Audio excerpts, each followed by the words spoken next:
Hey, what's going on, everybody? This is Tyrone back with Tech Life. And here we have an excellent article from Fierce Wireless. They got an interview with Ulf, the president of technology at T-Mobile. He's in charge of the network. So they got an interview. We got some information. Nothing really new in this article, just some further confirmation on some opinions that I've had in the past few videos. So this is good, and it'll give you guys somewhat of an outlook of what's to come. So T-Mobile's network chief awaits remaining 2.5 gigahertz, eyes more rural areas. So I will leave a link to this in the description so you guys can check it out, and I highly encourage you guys to check it out.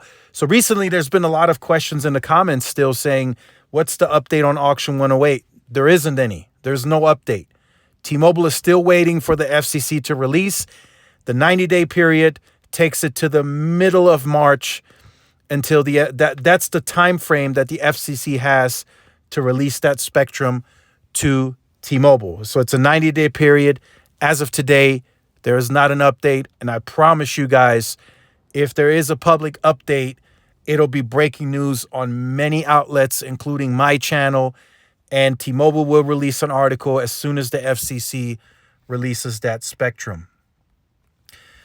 So the article starts off, T-Mobile has yet to take possession of the 2.5 gigahertz spectrum, which we all know. So again, like I said, there's really no new information in this article. That it acquired via auction in 2022 to fill holes in rural territory across the U.S., but it's ready to roll when it does become available, which we all know. And then here you have another piece here where it tells you about the 90-day window, and T-Mobile is still waiting for that to be distributed.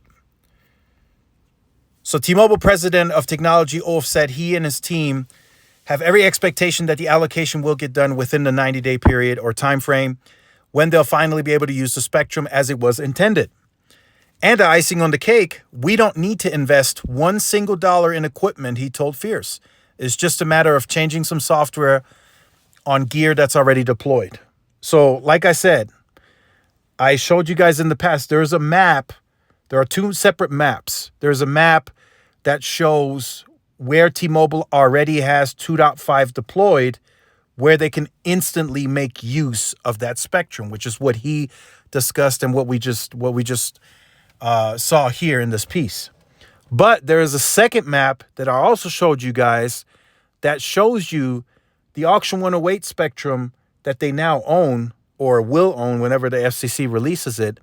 They have a larger chunk of it across the rural United States where they don't have 2.5 deployed.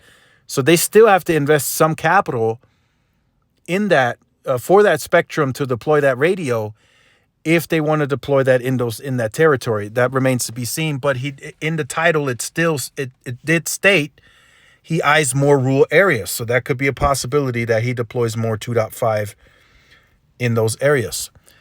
So the remaining 2.5 gigahertz spectrum is in addition to the 2.5 spectrum that T-Mobile gained control over when it acquired Sprint, which most of you that have been on the channel should be aware of now. That spectrum has existed for a long time, but it's particularly valuable for 5G. And then it goes on to say, interestingly, T-Mobile, through its predecessor VoiceStream, Wireless started out as a mid-band spectrum player with PCS. I've been telling you guys that T-Mobile had absolutely no low band. They inherited 0. And I showed you guys that map before. They had no low band whatsoever. That 1900 spectrum has now been converted to 5G. Edwardson said he also touted the advantages of being on a mid-band spectrum grid from the beginning and the value of 2.5 gigahertz in particular. So they've been spacing the tower grid for PCS, which from a range perspective and a density perspective is right in line with 2.5. And then he goes on to, again, bash the carrier C-band spectrum portfolio. I know my competitors are challenged because they're up in the C-band, which is a 30% lower radius if you look at it from a coverage point of view, he said. Again, that's going to be debated in the comments. That's going to be debated on other platforms. It's just, some are saying it's not true. Some are saying in their testing it's not true. So again, whatever. That's what he said. And he goes on to say that's not all. T-Mobile has even more spectrum at its disposal For example, T-Mobile's AWS spectrum continues to support 4G LTE, and we could potentially flip that over, and that would require no capital investment, which is very effective for us. So everybody is concerned about T-Mobile lowering their spectrum. I mean, their CapEx, including me, right? 8.6 to 9.4. But most of this stuff that they can still do, which would be effective for capacity, moving, refarming, requires no capital. The immediate chunk of Auction 108 that T-Mobile can deploy, that's already equipment that they spent capital on. So they just do some software tweaks and it's on air. Same with AWS. The radio is already ready. They don't have to spend any additional capital to add this spectrum towards 5G. And that's what he's pointing out here. And right here, this is an interesting one, which I told you guys on the earnings call. The fact that T-Mobile didn't include C-band or DoD on the prepared remarks lets me know that they are not going to deploy that in any meaningful way. And that's what's kind of being discussed here. So T-Mobile also bought 3.45 DoD, which would require capital, but it could be deployed with C-band for a far more effective rollout. Again, that's that dual band radio. He said, T-Mobile didn't spend nearly as much as its rivals, Verizon and AT&T, on C-band spectrum. However, it's looking at some specific deployments of C-band this year, possibly in areas where it needs a capacity boost, he said. Again, that is not going to be meaningful. That is going to be in a few areas, maybe like Daytona Beach, Florida. I've been told that's only like 40 megahertz, even after Auction 108. Maybe my market, El Paso, we really have a bad fragmentation issue with the N41. We can't even do 80 contiguous. We got to split 40 by 40. So the C-band and DoD would potentially help. But as I told you guys before, there is still the concern of device limitations. Right now, if T-Mobile goes into my market, they deploy 40 C-band, 20 DoD. That's 60. That's 2 carriers. You have to have 2 carriers because you're splitting N41. That's 4. And then what about N25 and N71? That's already 6 carriers, right? No phone today can do that. The most a phone can do today is the Galaxy S24, and that one can do 5 carrier aggregation. So again, that's a device limitation. Now in other markets, it's a different story. The markets where they can do one channel 100 megahertz and the second channel 90, I mean, that's plenty of capacity. You're not going to be in a rush to deploy C-band and DoD in those markets that are doing well over a gig during the day. They're not going to put any emphasis and priority towards those markets because they don't have capacity issues there. And then he goes on to say, all told, we got so much more room to run on our spectrum portfolio. Also, small towns and rural areas also covered in this article. T-Mobile spent about $304 million in Auction 108, which was very cheap. I'll be honest. It's a lot of money, but it was cheap for them, which was largely seen as an opportunity for T-Mobile to fill in the Swiss cheese holes in its 2.5 portfolio. Even without that spectrum currently, it's boasting great strides in coverage in small towns and rural areas. One example is West Virginia, which traditionally had ranked near the bottom of studies comparing access to high-speed broadband and mobile services. T-Mobile recently held a press conference or press event with West Virginia's Governor Jim Justice to highlight the impact of T-Mobile's $200 million investment in the Mountain State.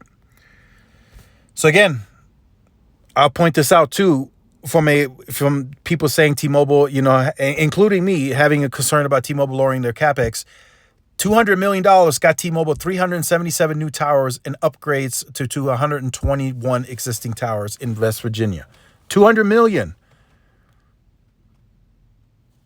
I'm just saying, if they did 400, I mean, could they have doubled that number? I mean, adding 377 new towers in a span of 2 years, that's impressive. And it didn't cost them that much in that sense, right? It's $200 million is still a lot of money. I'm not saying it's not, but it's not like they had to spend $2 billion to get that up and running in that state.